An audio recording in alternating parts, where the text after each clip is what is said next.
Now that we know a little bit more about AP, EP, and yield, let's see if we can take what we learned and put it to use via a practical application.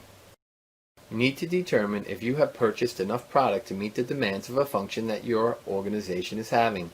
You expect to have 65 guests, each being served a 4-ounce grouper fillet. You ordered and received two 11-pound drawn groupers. Remember that drawn means that the entrails have been removed and that the head, tail, and scales remain. Let's say, for our example only, for it may not be accurate, that the yield from the fish is going to be 80%. There are 2 steps necessary that need to be completed in order to determine if we have purchased enough fish to feed our guests.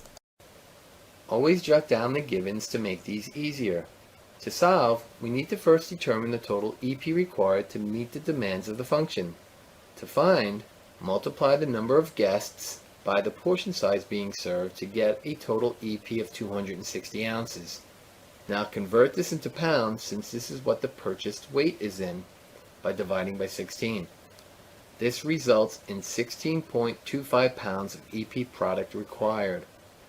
Now that we have what is needed, we need to determine how much EP is available from the 22 pounds of the AP product. To find, multiply the AP value by the yield so that the equation becomes 22 times 0.80, or 80%, which ultimately gives us 17.6 pounds of EP grouper.